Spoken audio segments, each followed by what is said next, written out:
Good morning, everybody. It's BDF44. Okay, so a lot has transpired since the last time I made a video. The NBA has decided, due to what took place with Jacob Blake, his shooting, for which he survived but is paralyzed from the waist down, they've decided to postpone a few of the games and now have since agreed to resume play starting tomorrow. So I didn't make a video talking about the protest in this regard because I felt like it would make more sense to wait, and I was right. Because I didn't think that the NBA as a whole was serious about suspending all of playoff play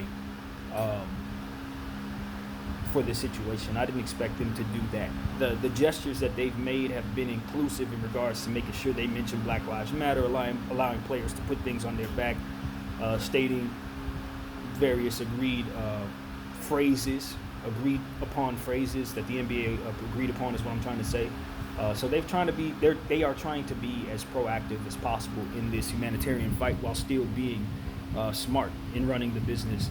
They've done an extremely good job in managing all of this, and I think the NBA deserves a great deal of applause for how they've been the great antithesis to the NFL in regards to how they've appreciated the players' opinions and have tried to align themselves as best they could.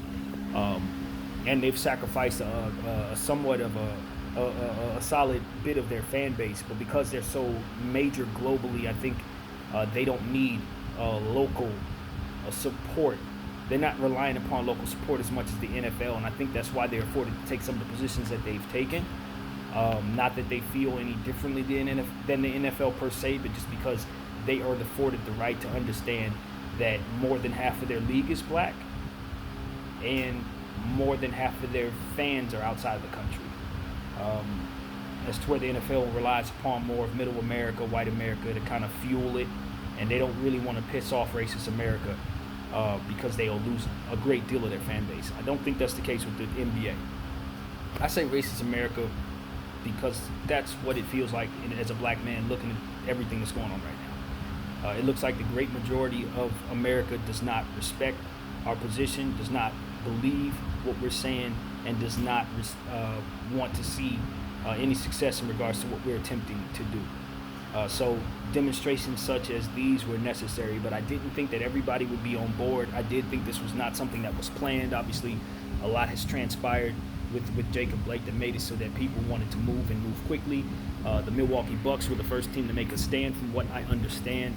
Of course, representing the region from which this took place. I think it was George Hill that was reported to have started the process of introducing this idea. Big kudos to everybody involved and what they were trying to do. I respect it. I am not mad at them for resuming play. I look at it like this.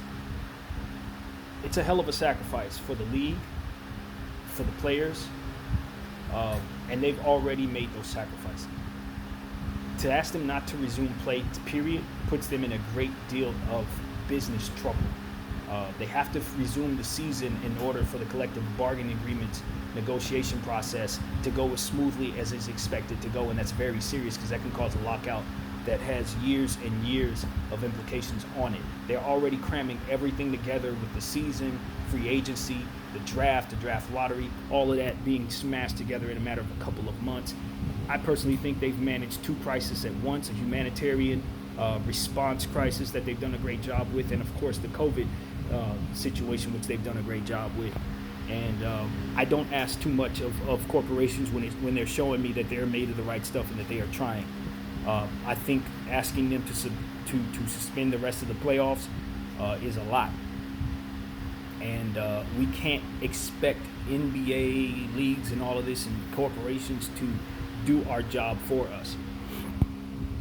As people in society, we have to continue to vote properly. We have to continue to make our voices heard in whatever ways that are productively possible, and sometimes even for some, making demonstrations that are massive so that the intensity of the understanding is met.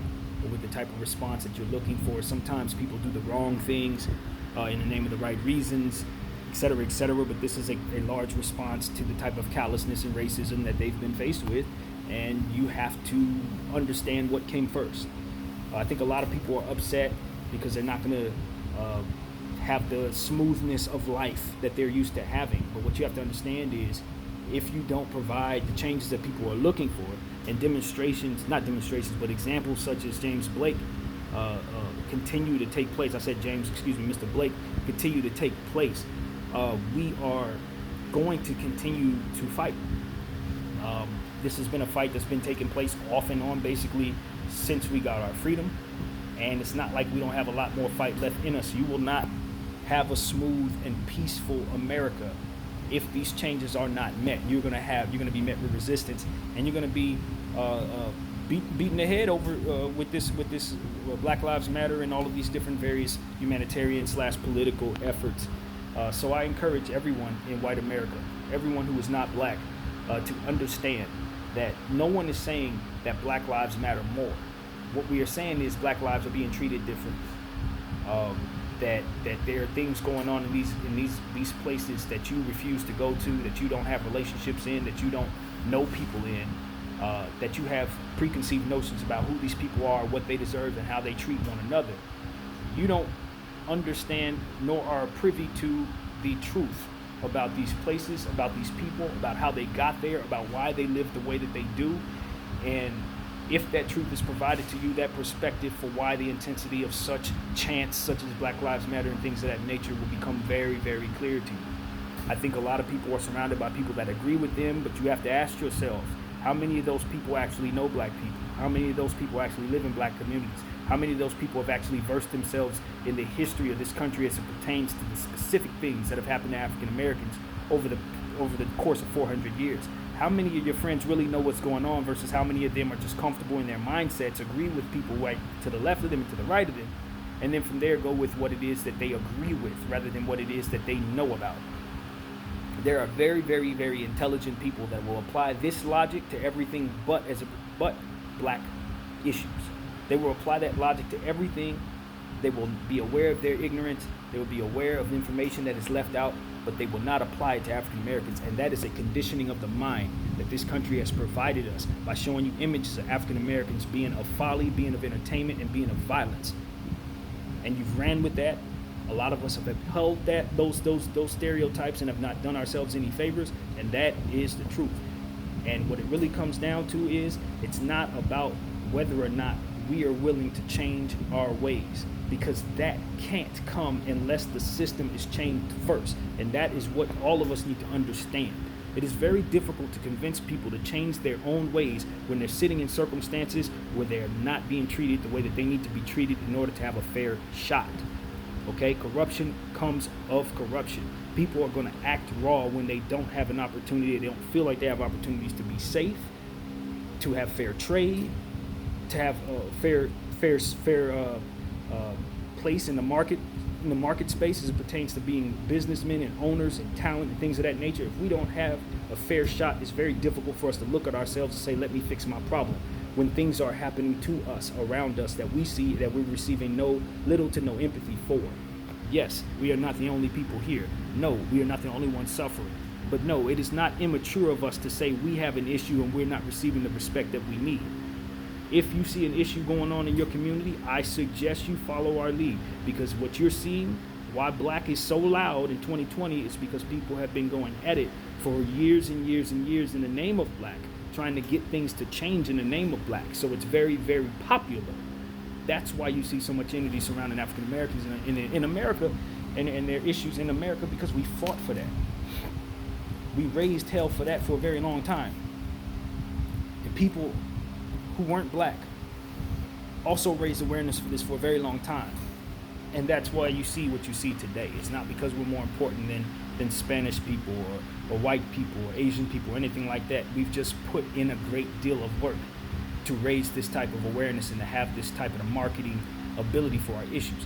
Now, as it pertains to the NBA particularly, I would like to see the NBA continue on the path it's on. I'm not asking them to change anything other than just putting pressure on lawmakers to do what it is that they already know they should be doing anyway.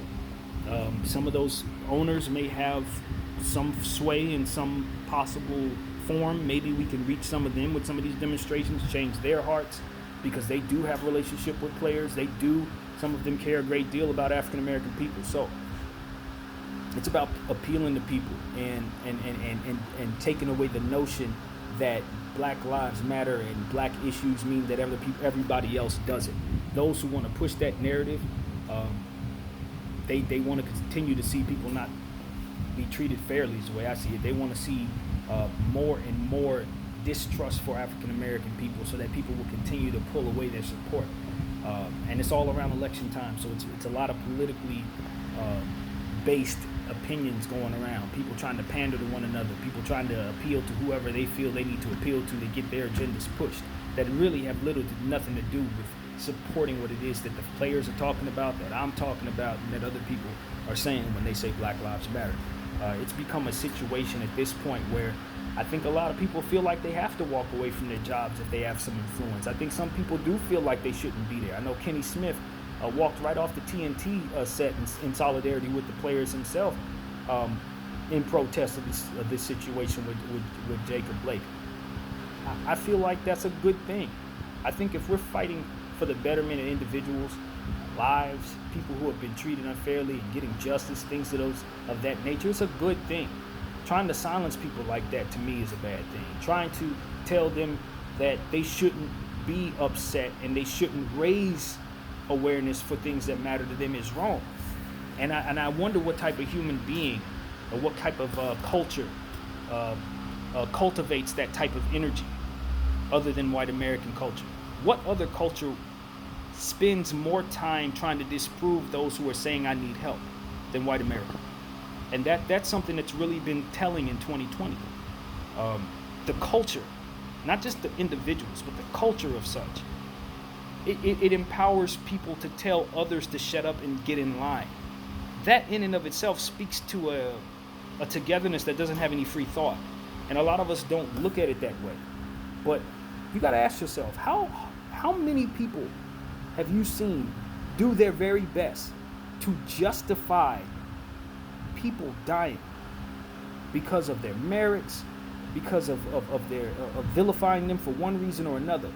Why is it that they jump to that conclusion so quickly? That doesn't come naturally to me. If someone walks up to me and says, yo, my homeboy just passed away, my mind doesn't go, okay, what did he do to put himself in that position? Why should I feel empathy for that person? Were they a good person? Most of the people who do that aren't good people themselves. So for them to point out who is good and who's bad, whose merits deserve what behavior, they are not qualified 9 out of 10 times to do that. If their mind jumps to that conclusion, chances are they're as shitty as the person they're trying to paint out to be shitty. And that is what I've learned to understand. That there's just a culture of individuals who are awful human beings who want others to suffer because either they suffer or because they like seeing people suffer, or like seeing people who don't look like them suffer. But the point is, that's a culture in a great portion of our country. It's agreed upon. It's lacking self-awareness, as I've said a million times. It doesn't realize its own evil. It doesn't realize its own callousness. It doesn't realize its own villain nature. And most importantly, it does not care to change. They do not care to change their minds. They do not care to understand the evil within their actions. They do not care to see what's wrong with silencing others when they're claiming that something is wrong. How about asking us what is wrong? How can I help? Rather than, I don't want to hear you, shut up. Or that person that you're saying needs support shouldn't have it because they did this, they did that, they did this, they did that, and therefore they deserve to die. They justified Trayvon Martin being shot by somebody because he held a gun in a picture. They justify a man getting shot in the back 7 times because he may have been reaching for something in his car. The action of him reaching in his car did not deserve 7 shots. That's what we're fighting. Not that he was a great human being, not that he didn't make mistakes, not that he didn't even deserve to be arrested, because that's not even in question. It's whether or not he deserves 7 shots in his back. And a lot of you will support that, will support him getting shot in the back by bringing up examples, whether they're true or not, about the man's character. disproving whether or not people should support him for being shot in the back. That's wrong to me. Every bit of my humanity tells me that that is wrong. And I see so many people doing it on a daily basis. Sound minds, people we are doctors or lawyers, people that we trust with our money. These are individuals who are trying to justify why a person was shot so that people who are complaining about that person being shot would shut up for no other reason than to just hear them silent. And my question is, why do you love silence so much? Why do you love silence so much, white America? Help me understand why our silence is so important to you. And I'll tell you why it is. It's important to you because you've been trained by your country to silence us, to look at us as people who will continue to ask for more than we deserve when you give us very little of what we do. This is what you've been trained to do. Ask yourself, why am I so quick to silence others when I'm not there? I am not in those communities. I am not anywhere near those people. I don't know any of these people. Why am I so quick to disprove what they're saying? I'll tell you why. It's because of their skin. Though you may not consider yourself racist, you are of a racist culture. And your mind went quickly to silence black people because that's what you have been trained to do. It's wrong. Though you may not have ever been told this before, it is wrong. Your responsibility as a human is to be empathetic, to listen, to be objective, and leave it at that. Not to try to create reasons for why that person may or may not have deserved to be treated poorly. It's not your place. It's not my place. It's not anyone's place to say whether or not that person deserved it. It's looking at the treatment and simply saying, nah, we don't want that treatment for anybody. I don't want anybody shot in the back 7 times. I don't want any 14-year-old child to be shot walking down the street with a hoodie on, trying to get to the game, trying to get home to watch the game. No child should go through that. I don't care if he was black. I don't care about his character. I don't care about what happened to him before that. I don't care about who he may have done wrong in his life. If you want to start picking apart who did what wrong to whom, guess who you're doing wrong to right now when you try to silence us? You're doing wrong by that kid. You're doing wrong by that family. You're doing wrong by everybody, all of your ancestors who looked for you to be better than them. You're doing wrong by a lot of people by trying to silence others when they're telling you that there's a crisis taking place. It's your job to help or to stand in solidarity. You don't have no other responsibility in the conversation. But your ego, your culture, your racism, your hatred, your callousness, and your lack of self-awareness will give you that authority in your mind that it's your responsibility to silence others. And you may not even know why you're doing it. But you are doing it, and it is wrong. My name is BDF44. Thank you all for watching. Shout out to the NBA for doing what's right, for understanding this clearly. Regardless of what the motives behind it or not are, there are people in the league that clearly understand this thing. And I appreciate the demonstration of suspending games, even though temporarily. It's the type of gesture that sets the tone for what it is the NBA is about, and it sets the tone for what is to be expected if change doesn't come. It's a warning shot for those who are not aware. Black America and those who support African Americans are tired of this bullshit. There are other things going on in this world that may be more important or less, but that does not take away nor change our focus from what it is that we're paying attention to.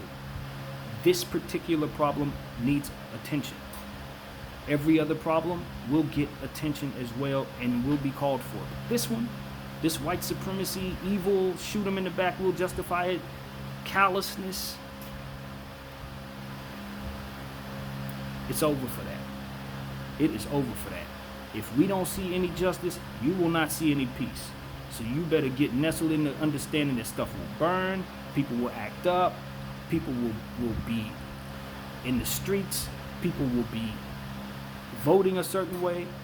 People are tired of racism in all of its forms, whether overt or covert. We're sick of it. That is it. We're not afraid to fight this thing. It's our duty to fight this thing. And we will. So help us God. PDF.